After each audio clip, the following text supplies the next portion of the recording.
The areas in Laos that were most interesting from many standpoints was the Plaine de Jars.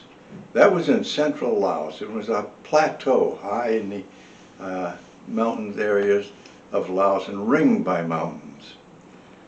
This Plaine de Jars held the enemy when I was there, and they had anti-aircraft weapons up the kazoo, everything from 23 millimeter to 37 millimeter and 57 millimeter going onward and upward. Littering the plain up there was various roadways and also some crashed airplanes. There was a Russian ZC-3 that had crashed there.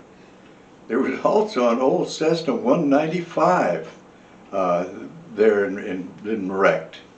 But there was jars, some the size of a house. And the stone, they weren't too sure where it had come from. The closest area for this type stone that they carved was about 900 miles away up into China. Now how they brought this stone down there and carved it, because there were shards around these jars of where they carved this block into a jar. And they were fascinating. Some were smaller. In fact, one of them, one of the helicopter guys sling-loaded it out and took it down to Udorn. Now where it ended up from that point on, it was more or less of a sacred site in that respect to the Laos.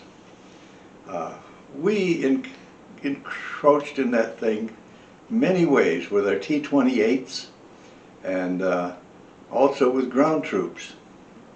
But it seemed to be impenetrable. On the western side there was a strip called Limacite 108. There was a long laterite strip. And I used to go in and out of there, hauling in foodstuffs and troops. It was made out of laterite, which is a iron ore type thing, and it's a clay. And when it's wet, it's just so slippery, so ice takes a back seat to it. I landed in there one day when it was icy and went down the strip almost sideways before I finally got it stopped. And troop movements in and out of there were hectic too. But then, one day, they sent patrols out into the Plaine de Jars, and there was nobody there. There were no weapons or anything else. And they made a headlong run across the Plaine de Jars, up to the mouth that led down to Xingquanville, which was the Pathet Lao headquarters. And there was nobody home. The one strip there that was still usable for bigger airplanes was PSP. But there was a lot of shell holes in it where bombs had been dropped. But we had enough usable runway there with the 123s as long as you had reverse thrust and you had analog brakes, of course. But one day I went in there, touched down, brought the engine smartly in reverse, which shut my jets down, and it accelerated. It didn't go into reverse thrust. Well, without the jets, I wouldn't be able to get off the ground in time.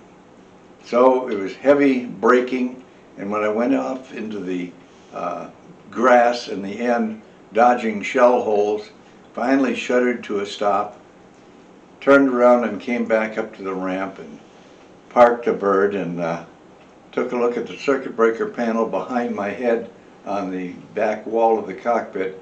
And yes, the circuit breaker for the reverse thrust on the propellers had popped. That would be another issue that I'd always put on my checklist when going into a short strip, is make sure that circuit breaker's not popped. The customer there came out and he says, "Wow, that was quite a ride, but you saved us an awful lot of time because we hadn't run that with the minesweeper yet, and there could be mines out in there." Well, I said, yeah, you can use my tracks as a good safe route, and offloaded and came out of there. But it was an eerie place, and I would go back in there later, much later, in different circumstances. Thank you.